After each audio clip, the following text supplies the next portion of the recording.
For centuries, the kingdoms of Europe lived under the looming shadow of the Viking longships. These raiders, originating from Scandinavia, struck with terrifying speed and brutality, targeting monasteries, towns, and cities along coasts and navigable rivers. West Francia, the precursor to modern France, was particularly vulnerable. Its extensive river systems provided highways deep into the heartland. Paris itself was besieged multiple times, a testament to the reach and power of these Norse invaders. The Frankish kings struggled to mount an effective, unified defense against such mobile and unpredictable foes. Local lords often had to fend for themselves, sometimes even paying tribute, known as Danegeld, to buy temporary peace. This decentralized resistance and the constant threat of raids weakened the kingdom and its authority. The late 9th and early 10th centuries were a period of immense instability. Among the many Viking chieftains who led these expeditions, one figure rose to particular prominence in the region of the lower Seine River. Known to the Franks as Rollo, he was a formidable warrior and leader, likely of Danish or Norwegian origin. His fleet and forces had established a persistent presence in the area.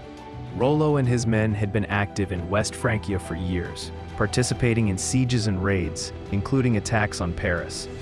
Unlike earlier raiders who often returned home with their plunder, Rollo's group sought a more permanent foothold. They began to winter in the region, establishing camps that served as bases for further incursions. Their control over the lower Seine disrupted trade and communication, posing a significant threat to the Frankish crown. The Frankish king, Charles III, known as the Simple due to his straightforward nature rather than lack of intelligence, faced a difficult dilemma. His kingdom was fractured and weary from decades of conflict. Charles the Simple inherited a kingdom that was far from unified. Powerful nobles held significant sway, and the royal authority was often challenged. The constant Viking threat exacerbated these internal weaknesses, draining resources and morale. Traditional military solutions had proven insufficient to permanently expel the Vikings from the Seine Valley. Any force sent against them might achieve a temporary victory, but the Vikings would simply retreat to their ships or fortified camps, only to return later or strike elsewhere. A new approach was desperately needed. The Frankish forces, though capable, were often slow to mobilize and less adaptable to the Vikings' hit-and-run tactics. The cost of constant warfare was also immense, further burdening the already strained royal treasury. Charles needed a way to neutralize the threat posed by Rollo's forces in this critical region. By the early 10th century, Rollo's group had become less of a raiding party and more of an occupying force in the lower Seine. They controlled key strategic points and were deeply entrenched. A decisive military victory against them seemed increasingly unlikely or prohibitively costly. In 911 CE, Rollo's forces laid siege to Chartres, while the Franks, led by several counts and bishops, managed to repel this particular attack. It highlighted the continued danger and the Vikings' persistent presence deep within Frankish territory. This event may have served as the final impetus for Charles to seek an alternative solution. Rather than perpetual conflict, the idea of integrating the Vikings, or at least this specific group under Rollo, began to gain traction.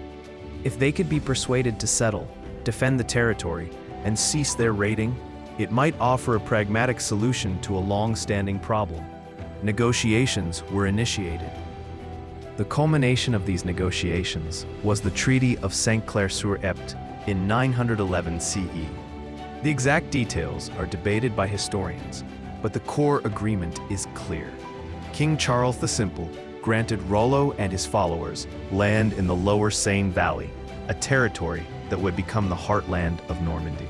In exchange for this land grant, Rollo was expected to cease his raiding activities and, crucially, defend the mouth of the Seine and the surrounding region from other Viking raiders. He was also expected to become a vassal of the Frankish king, pledging loyalty and providing military service when required. As part of the agreement, Rollo also agreed to convert to Christianity. This was a standard requirement for barbarian leaders entering into treaties with Christian kings, and signaled a symbolic integration into the Frankish political and religious order. The treaty was a bold, perhaps desperate, move by Charles.